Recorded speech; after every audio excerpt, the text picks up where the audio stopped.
구독자 여러분 안녕하세요. 박쌤입니다. 또 한 주는 어떻게 보내셨나요?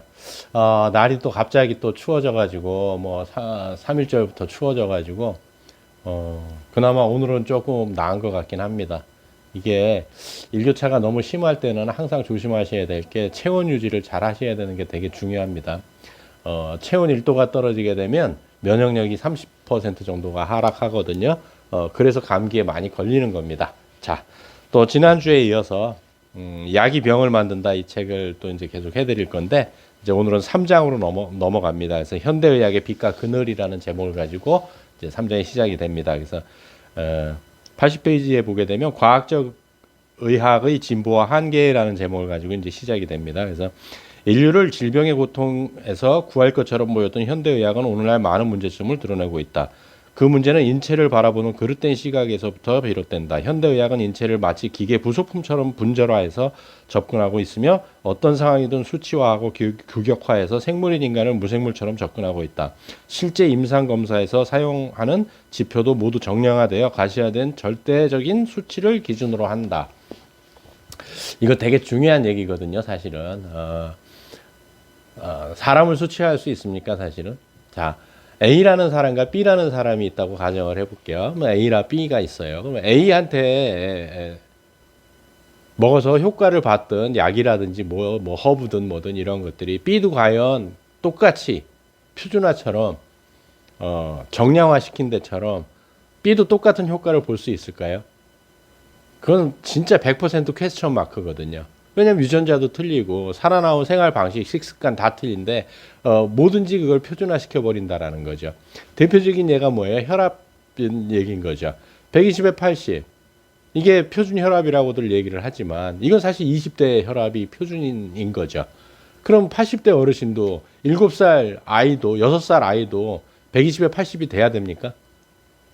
그건 정말 한번 생각을 해보셔야 된다는 거예요. 많은 제 또래들이 이제 올해 이제 앞자리를 바꾼 사람들 얘기, 제 친구들만 해도 그렇거든요. 145, 150 뭐 넘어가면 전부 혈압약을 먹고 있다는 거예요. 그러면 최근 영국이나 미국의 의학자들에 의해서 계속 발표되는 그 연구 논문들 중에 하나가 뭐예요? 노화란 무엇이냐라는 거죠. 왜 사람은 늙는가 했더니 결론이 거짓 나고 있어요. 물론 명확하게 난 건 아니지만 노화가 일어나야 오래 살기 때문에 노화가 일어나는 겁니다. 그러면 당연히 혈압도 따라 올라가야 되는 거고 하는데 우리는 약을 먹어서 그걸 억지로 끌어내린다라는 거죠. 그래서 더더욱 어렵게 생활을 할 수밖에 없는 부분이 아닌가라는 생각을 하고요. 저는 가장 큰 문제가 제가 첫 번째 읽어드린 부분이 있잖아요. 현대의학은 오늘날 많은 문제점을 드러내고 있다라고. 여기서 가장 큰 원인 중에 하나가 저는 개인적인 생각이에요. 제 생각이 옳다라고 말씀드리는 건 아니고요. 한계를 못 벗어나는 것 중에 하나가 뭐냐면 현대의학이 발달한 역사를 보게 되면 결국은 전쟁터에서 그 응급 상황에서 발전한 학문이에요. 그렇기 때문에 항생제를 쓴다든지 골절이 됐다든지 수술을 해야 됐는지 이럴 때는 현대의학을 따라갈 만한 어떤 의학이 없어요. 대체의학도 안 되고 자연의학도 안 되고 뭐 그런 거 전부 안 돼요. 현대의학만이 뭐 가능한 거죠. 그런데 지금 현대인들이 그런 응급 상황에 대처되는 케이스가 몇 퍼센트나 될까요? 많은 사람들이 병원에 지금 넘쳐나지 않습니까? 요즘 같으면 또 이제 의료 파업 때문에 많은 분들이 또 이제 발을 동동 구르시는 분들도 계시던데 그런 분들이 지금 뭐 교통사고가 나서 혹은 뭐 맹장이 터져서 혹은 무슨 뭐 그래갖고 병원에 가시는 분들이 아니지 않습니까? 고혈압, 당뇨, 암, 다 그런 질병들인데 이건 만성질환이거든요. 만성질환이라는 것은 5년, 10년, 20년, 30년이 쌓여서 생기는 질병들이거든요. 이거를 어떻게 황금총알처럼 약 하나로 해결할 수 있다라고 생각하는 그 자체가 잘못됐다라고 저는 가장 큰 현대의학의 문제점이라고 생각을 합니다. 의학적 진단에서 의료 장비에 의한 검사 지표가 규격화되어 있다는 말은 현재의 검사 시스템으로는 측정할 수 없는 질환의 경우 이상이 없다는 결론을 얻는다는 말이기도 하다. 환자는 분명 고통을 호소하는데도 이상이 없다는 진단을 받게 되는 것이다. 나는 아픈데 아무 이상 없다고 하죠. 그래서 결국은 어디를 보내요? 정신과 검사를 받아보게 하죠. 오늘날 많은 원인 불명성 질환자들이 바로 그런 예이다. 최첨단 의료 장비라고 해도 질병의 초기 전구 증상, 즉 병으로 나타나기 직전의 단계에서는 병의 상황을 제대로 알아낼 수 없는 경우도 많다. 이런 경우도 있지만 또 뭐예요? 여기서부터 여기까지, 그러니까 혈압의 예를 들어 드릴게요. 120에서 140까지는 140 가까이 가게 되면 전 단계라고 하잖아요. 그게 그런 것들이라는 거죠. 수치화 시켜놨기 때문에 예를 들어서 140, 그럼 141은 질병이라는 얘기예요. 그럼 141부터는 꼭 약을 먹어야 하는 건가요? 그럼 142는요? 139는요? 경계성이라고 표현을 하죠. 하지만 그 애매모호한 얘기들이 너무 많다라는 거죠. 아무리 첨단 과학 장비를 동원해도 아직 인체의 정교함에 미치지 못하고 미세한 이상을 찾아내지 못하기 때문이다. 현대의학 시스템으로는 원인을 알 수 없기에 신경성 혹은 스트레스성 등의 병명을 얻게 된다. 이렇듯 규격화된 수치로 우리의 생명과 건강을 결정하는 분명한 한계를 보이고 있다. 근데 현대인들은 뭐예요? 현대의학이기 때문에 100% 신뢰를 해버리죠. 믿죠. 믿지 말란 뜻이 아니에요. 의구심을 한 번씩은 가져야 됩니다. 현대의학의 중심 사상은 특정 병인설에 기초한 분석주의적 기계론이다. 특정 병인설이란 특정한 원인이 특정한 질병을 일으킨다는 것으로 그 원인을 찾아내 제거해야 병이 낫는다는 이론이다. 네. 그래서 일병일원인설이 현대의학이 가지고 있는 개념인 거죠. 특정 병인론은 어느 면에서는 효과가 있지만 현대인의 만성질환에는 근본적인 해답을 주지 못하고 있다. 발병의 원인이 불확실하거나 복합적이기 때문이다. 만성적이라니까요. 만성적. 현대인들이 앓고 있는 질병들을 한번 봐보십시오. 어느 날 갑자기 자가면역 질환이 일어나는가요? 절대 그렇지 않습니다.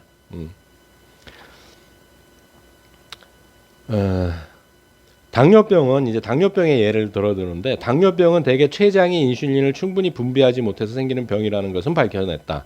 그러나 췌장이 왜 인슐린을 제대로 분비하지 못하는지 그 원인은 명확하게 알지 못한다. 때문에 밖에서 인슐린을 투입할 수는 있지만 췌장의 기능을 정상화시키는 근본적인 치료는 하지 못한다. 이것뿐이 아니고 이제 췌장에서는 제대로 하는데 분비가 되는데 인슐린이 당을 인지 못한다라고 얘기들을 하죠. 그걸 당뇨병이라고 또 얘기를 하죠. 그래서 근데 이 책에 써져 있듯이 그런 거죠. 그러면 왜 췌장은 인슐린 분비를 못할까? 이거를 밝혀내지는 못한다라는 거죠. 또 83페이지에 아주 이제 우리가 먹는 이제 증상, 보통 약들 이제 증상을 다운시키지 않습니까? 치료제가 아니고 대증요법이라고 하잖아요. 그래서 증상 완화제는 완치요법이 아니므로 평생 먹을 수밖에 없다. 현대의학은 만성병을 치유하기보다는 평생 달고 살아야 할 병이므로 약을 계속 증상을 억누르면서 사이좋게 지내라고 한다. 고혈압, 고지혈증, 심장병, 중풍, 당뇨병, 아토피 및 알레르기 질환 등 오늘날 병원은 약을 평생 먹어야 하는 환자들로 넘쳐나고 있다. 완치요법이 아닌 대증요법 중심의 치료는 결국 장기간의 약물 복용으로 인한 부작용을 낳고 새로운 병을 부르게 된다. 증상 완화제의 장기 복용은 몸 전반의 균형을 깨고 면역력을 약화시켜 더 심각한 병을 일으키는 환경을 만들고 있다. 어떻게 생각하세요? 저희 구독자분들 중에서도 이제 뭐 이렇게 구독을 했다가 나가시는 분들 계시는데 아마 본인의 가치관하고 안 맞기 때문에 나가실 거라고 생각을 해요. 뭐 그러실 수 있어요. 뭐 자기가 원하는 대로 세상을 살아나가는 거니까. 그렇지만 제가 말씀드리고 싶은 것은 왜를 한번 던져보시라는 말씀을 드리는 거죠. 현대의학은 병의 원인을 일상생활의 잘못된 습관보다는 바이러스, 세균, 세포의 돌연변이, 유전 등에서만 찾으려 한다. 그러다 보니 원인을 제대로 찾기 힘들거나 복합적일 경우 증상에만 매달리며 대증요법의 폐해를 가중시키고 있다. 이런 폐해뿐이 아니죠. 사실은 뭐 제가 뭐 몇몇 동영상에서 말씀드렸지만 제가 안질이 왔을 때 아데노 바이러스성 안질인데 항생제를 왜 처방을 합니까? 항생제는 바이러스를 못 잡거든요. 타미플루가 차라리 항바이러스제지 않습니까? 그러면 타미플루를 처방을 해야지 왜 항생제를 처방을 하냐는 거예요. 이런 부분들이 되게 가슴 아프거든요, 사실은. 현대의학을 비난하는 것이 아니고 뭐 우리나라 환자들에도 문제가 되게 많습니다, 사실은. 약을 처방 안 해주면 뭐 다른 병을 또 찾아가니까 이런 문제들이 발생을 하는 것이긴 하지만 왜 바이러스인데 항생제를 처방을 해주는 의사 선생님이 그렇게 많이 하는 거예요. 대표적인 거 감기도 그렇고요. 다시 한번 말씀드리지만 항생제는 바이러스를 죽이지 못합니다. 박테리아를 죽이죠. 바이러스는 항바이러스제만이 그 기능을 할 수 있습니다. 그것도 죽이지 못하고 3일이나 4일 동안 막아내는 거죠. 그래서 그 사이에 면역력이 활동할 수 있게 만들어 주는 겁니다. 그게 대표적으로 타미프루인 거죠. 사람마다 고유 특성을 보지 않고 단지 질병과 증상에만 매달려 동일한 처방과 치료가 이루어지는 것이다. 병자는 보지 않은 채 병에만 매달리고 있고 인간 중심 의학이 아니라 질병 중심 의학이 되고 있다. 진짜 가슴 때리는 얘기죠. 병자는 보지 않은 채 병만 보고 있는 거고요. 인간 중심 의학이 아니고 질병 중심이 돼버린 거죠. 같은 병명을 가진 사람이라고 해도 연령, 체력, 유전자 수인 약물을 대사하는 간장과 신장의 기능, 환경 등이 모두 다른데도 동일한 병명을 가진 수많은 환자들이 천편일률적인 치료를 받고 있다. 이렇게 환자 개개인의 차이를 인정하지 않고 있기에 같은 약을 먹어도 효과를 보는 사람이 있는가 하면 부작용만 겪는 사람이 있는 것이다. 개인의 특성을 고려하지 않은 질병 중심의 획일적인 의학이라는 한계는 약물 부작용을 비롯해 많은 문제점을 낳고 있다. 좋은 점도 되게 많지만 이런 한계점들이 항상 있습니다. 그거는 자연치유 쪽도 마찬가지예요. 현대의학만 그렇다라는 게 아니에요. 우리 몸은 이건 제가 되게 항상 건강책에 나오는 이런 부분 중에 좋아하는 그런 류의 얘기인데, 우리 몸은 작은 부품을 조립하면 완성체가 되는 기계처럼 각 기관과 세포를 모두 조합하면 하나의 생명체가 되는 것이 아니다. 모든 부분을 합한 것 이상의 그 무엇이 바로 생명체이다. 인체는 스스로를 조직하고 조절하며 각 부분이 서로 관계를 맺고 균형과 조화를 도모하는 유기체이다. 이런 유기적 시스템, 즉 전체성이 있기에 살아 움직일 수 있는 것이다. 그런데 어떻게 해요? 전체로 안 보고 항상 부분으로 보죠. 그래서 사실은 이제 내가 어디가 아파도 예를 들어 한 두세 군데가 아파서 가면 다 다른 과를 찾아 다녀야 되는 거예요. 통합적으로 못 보니까. 88페이지에 이제 의원병이라는 얘기가 나오거든요. 오늘날 심각성을 더해가는 의원병이란 의료 행위를 통해 얻는 모든 질병을 일컫는 말이다. 그러니까 병원을 가서 생기는 병들을 의원병이라고 부릅니다. 의료 현장에서 발생하는 의료사고의 범주에 속하는 의료병은 예방접종 및 투약과실, 수술과실, 관리소홀 등 병을 치료하다가 오히려 새로운 병을 얻는 것을 말한다. 우후적선처럼 생겨나는 병원, 홍수처럼 쏟아지는 각종 의약품, 상업주의, 의료 관행 속에서 우리는 의원병에 휘둘리고 있다라고 얘기를 합니다. 슬프죠. 오늘날 현대의학의 문제는 단지 기술적인 한계뿐 아니라 환자와의 인간관계 상실, 고비용 등의 문제를 낳고 있다. 2세기를 걸쳐 오면서 의학은 과학적인 속성을 얻는 대신 인간적인 모습을 잃었다. 의학이 너무 과학기술에만 의존하다 보니 질병으로 고통받는 환자를 위로하고 격려해 치유의 힘을 배가시키는 의료의 본분을 잊게 된 것이다 라고 얘기를 합니다. 병원에 가보면 뭐 저는 병원에 가본 지가 하도 좀 오래되긴 했는데 물론 오래된 건 아니네요. 작년에 좀 감염이 심해가지고 병원을 한 달 다녔네요.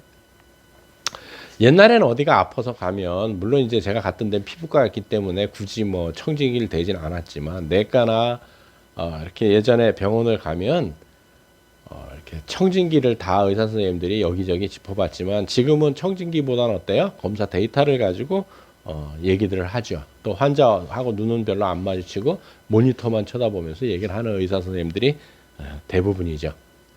그래서 되게 슬픈 거죠.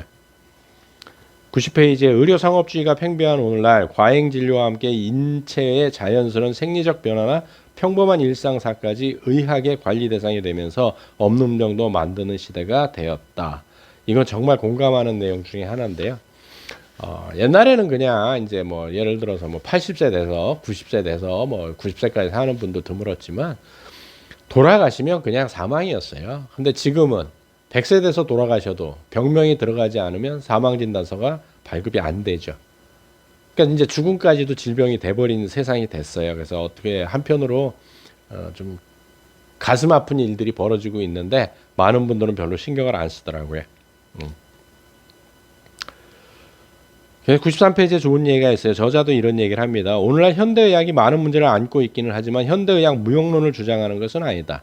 현대의학이 쌓아온 성과가 모두 무의미하다거나 폐기되어야 한다는 것이 아니라 한계를 극복하고 그 이상의 세계를 이루기 위해 제대로 이해하는 안목이 필요하다는 말이다. 특히 의연병이나 약원병에 휘둘리면서도 현상을 제대로 보지 못했던 의료 소비자들이 인식 전환이 시급한 실정이다. 자, 소비자가 문제라는 거예요. 우리들이 문제라는 거예요.